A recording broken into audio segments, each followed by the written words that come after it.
The salt in your kitchen is a mineral lie. That white powder you've been using for years, the one sitting in your cabinet right now, has likely been chemically purified and reconstructed with synthetic iodine and ferrocyanides. Even that expensive Himalayan salt you bought, believing it was a healthier choice, is often refined to 99.9% pure sodium and then treated with anti-caking additives. I spent the last 3 weeks investigating what's really inside the salt sold in American supermarkets. What I discovered compelled me to empty half of my own pantry. In the next few minutes, I'm going to expose the salt brands that are deceiving you.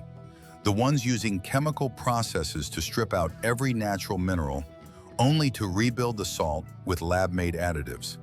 By the end of this video, you'll know exactly which packages to throw in the trash tonight.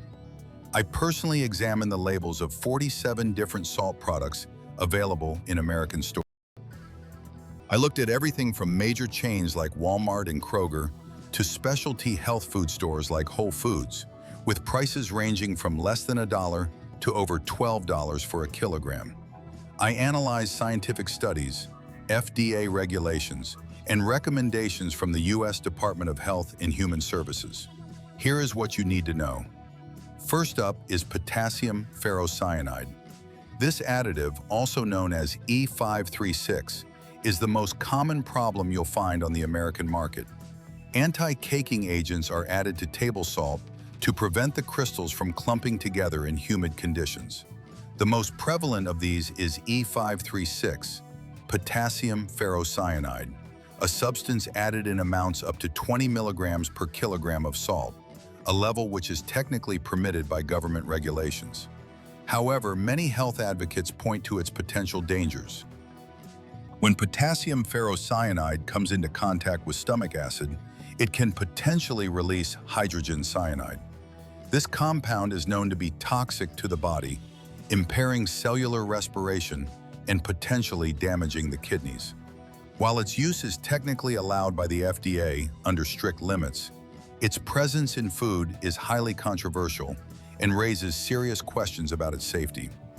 In the United States, where the average person consumes nearly twice the recommended daily amount of sodium, the cumulative effect of such substances can become problematic. This is especially true for individuals already dealing with kidney or heart conditions.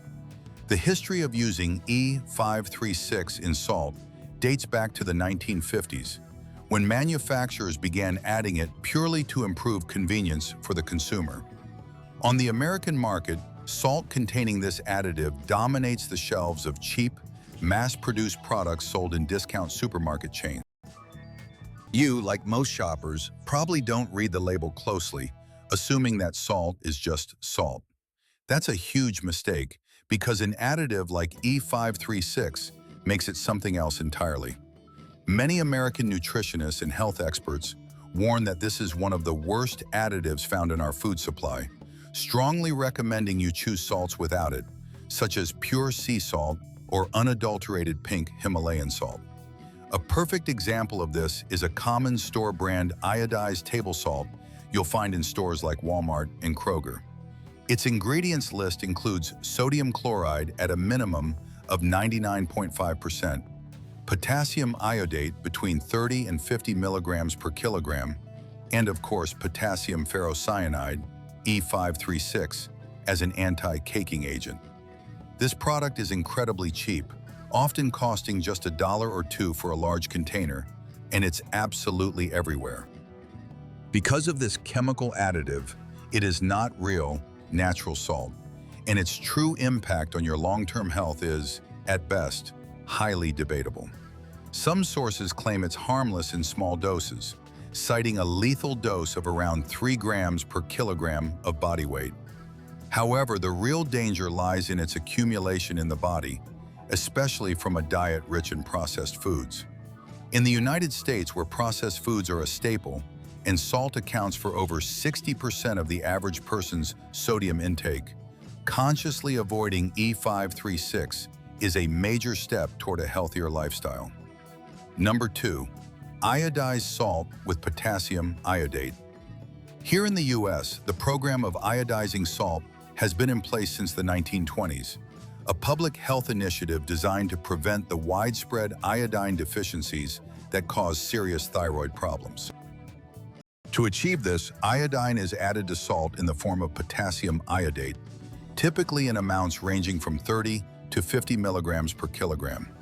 This process, while beneficial, means that the salt you're buying is not 100% natural. Iodine simply doesn't occur in such high concentrations in American mineral deposits. And while it solved one problem, it can create another. Excess iodine can lead to hyperthyroidism, a condition that can be particularly risky for individuals with autoimmune diseases.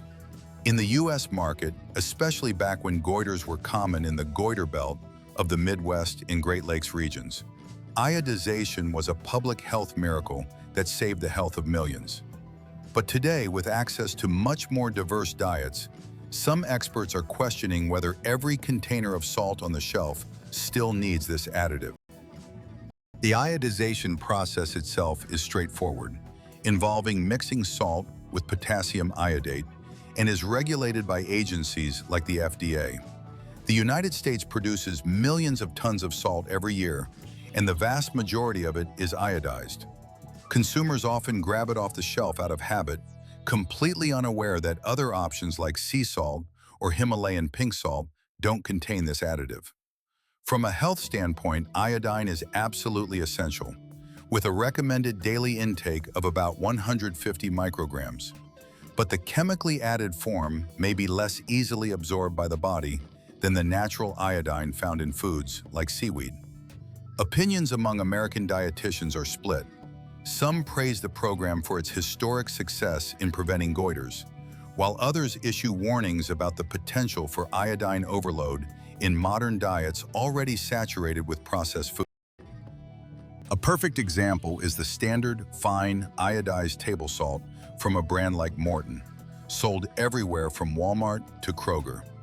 The ingredients list typically shows sodium chloride at 99.9%, potassium iodate at around 39 milligrams per kilogram, and often that same anti-caking agent, E536. You can find it in the classic 1-pound canisters for less than $1, making it a staple in countless American homes. But it's not truly pure, natural salt. It's a product with an artificial, though historically beneficial, additive. Number 3. Industrial salt sold as table salt. This brings us to a terrifying food scandal that erupted a few years back. In 2012, a massive investigation uncovered that industrial-grade salt, the kind used for de-icing roads and in heavy chemical manufacturing, was being fraudulently repackaged and sold as food-grade table salt. This wasn't just slightly lower quality salt. It was contaminated with dangerous impurities like heavy metals, sulfates, and other industrial toxins. Shockingly, this criminal operation went on for 10 years, meaning this tainted salt found its way into countless everyday products, including processed meats, baked goods, cheeses, and canned foods. The scandal affected over 646 companies, including major food producers in the Midwest and the South. This is not real salt by any definition. It is a toxic industrial byproduct. Consuming it, even in small amounts over time, can lead to poisoning, severe kidney problems, and potentially even cancer. The investigation revealed that unscrupulous suppliers were taking waste salt from a chemical plant and passing it off as safe for human consumption to food manufacturers who were none the wiser. The FDA eventually published a list of the implicated companies, but by then, countless tainted products had already been sold and eaten by families across the country. Today, regulations are significantly stricter, but the frightening reality is that the risk of a fraudulent batch of a key ingredient making it into our food supply always exists. Health-wise, the difference is stark. Industrial salt contains dangerously high levels of contaminants compared to food-grade salt, including terrifying poisons like arsenic and lead. In the American market, where salt is an ingredient in about 20% of all meat products, this risk becomes alarmingly widespread. A classic example tied to a scandal like this would be a generic brand of table salt, distributed by a third-party supplier and sold in bulk at wholesale clubs like Costco. During the incident, the product's contents were found to be sodium chloride laced with industrial contaminants. This simply wasn't real, edible salt. It was a counterfeit product. The scandal exposed devastating weaknesses in our food safety controls, shattering consumer trust for years. Today, salts that come with official food-grade certifications are a much safer bet. Number 4. Pink Himalayan salt. This trendy pink salt is aggressively marketed as the purest salt on Earth, packed with 84 essential minerals. The catch? It comes from Pakistan, not the high peaks of the Himalayas. Here in the US, it's a staple in health food stores and the organic aisle of every supermarket. It's unrefined, which sounds good, but that also means it could be contaminated with an excess of certain elements like iron or manganese. Crucially, it isn't iodized, which in the American context can contribute to iodine deficiencies. Studies actually show that its mineral composition is remarkably similar to standard American rock salt, but its price tag is worlds apart. You'll pay anywhere from $4 to $8 a pound for Himalayan salt, compared to less than $1 for the regular stuff. In the US market, imported Himalayan salt now makes up 10% of all premium salt sales. That mineral content, hovering between 0.5 and 2%, is pure marketing hype. The tiny amount of salt you consume daily won't provide these minerals in any meaningful quantity, and it might even come with unwanted extras like microplastics or heavy metals from shipping. Experts from publications like Scientific American confirm it offers no real benefits over domestically produced salt. Geographically, the salt is extracted from the Kura salt mine in Pakistan, nearly 200 miles away from the Himalayas.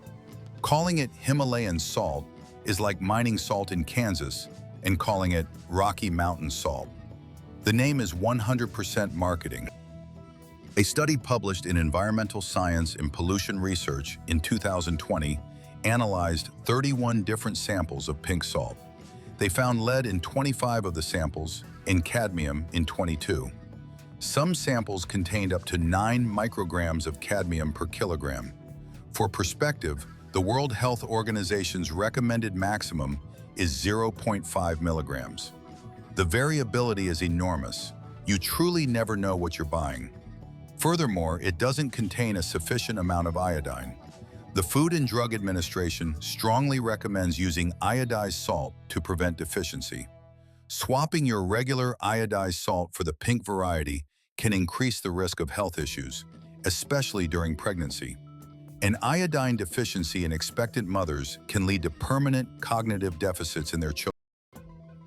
A typical product you'd see is the pink Himalayan salt from a brand like McCormick, available at Walmart. The ingredients list 98% sodium chloride and trace minerals like iron and magnesium. It isn't the pure health product it claims to be, because the marketing vastly overstates its purity and benefits. You're paying anywhere from $10 to $20 for a couple of pounds of salt that gives you fewer essential nutrients than the standard, cheap alternative, and could even contain toxic metals. Number 5. Sea salt and its environmental contaminants. Sea salt is produced by evaporating seawater, and much of what's sold in the United States is imported from places like the Mediterranean. But it isn't clean. According to recent studies, it can contain up to 600 particles of microplastic per kilogram, along with heavy metals and other oceanic pollutants. Our oceans have become a dumping ground for industrial runoff, plastic waste, and chemical residues from agriculture. All of that contamination inevitably makes its way into sea salt. In the American market, where natural and eco-friendly are powerful buzzwords, sea salt now accounts for 20% of all salt sales. Yet scientific research consistently shows that it is no healthier for you than regular rock salt. From a health perspective, these microplastics accumulate in your body and are potentially carcinogenic. The long-term effects of consuming microplastics every single day are still being studied, but early research is already raising serious alarms about hormonal disruptions and chronic inflammation. Even in the USA, with its thousands of miles of coastline, much of the sea salt on our shelves is imported and more expensive than local options. A perfect example is the fine sea salt from a brand like Morton, available at any Walmart. If you check the label, the composition is 99% sodium chloride, with a high probability of those environmental contaminants. This isn't real, wholesome salt. It's a product tainted by the pollution of our modern world. Number 6. Low sodium salt with potassium chloride. This product is typically a blend of 50% sodium chloride and 50% potassium chloride, marketed directly to people dealing with hypertension. High blood pressure affects tens of millions of Americans, and doctors are constantly advising patients to cut back on their sodium intake.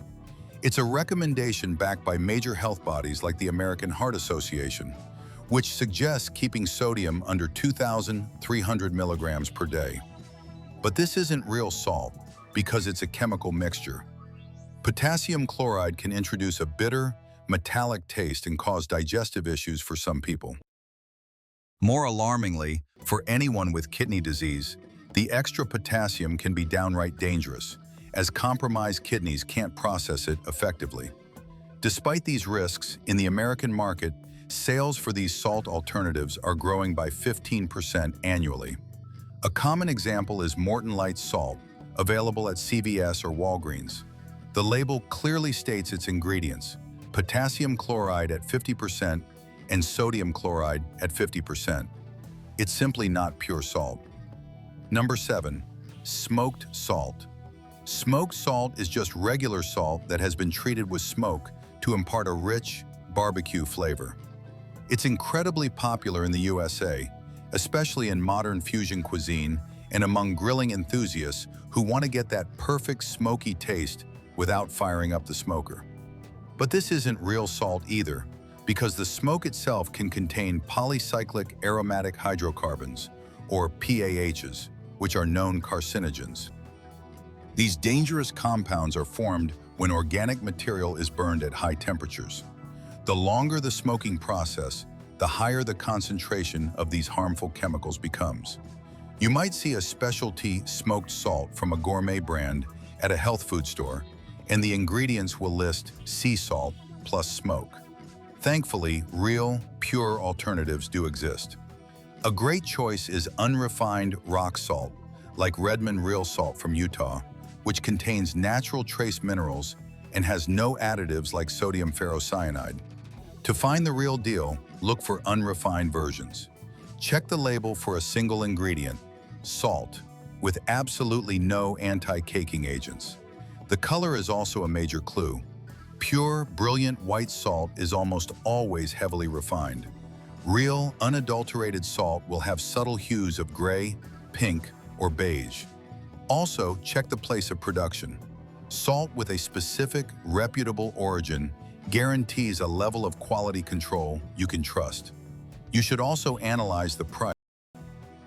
If you're paying less than $2 a pound, you have to question the quality. Hand harvesting and natural evaporation methods are labor-intensive and simply cost more. You can even test its behavior at home. Buy a small amount and leave it in an open container in a humid place for 24 hours. If it starts to clump together, it's a good sign it contains natural minerals. If it stays perfectly loose and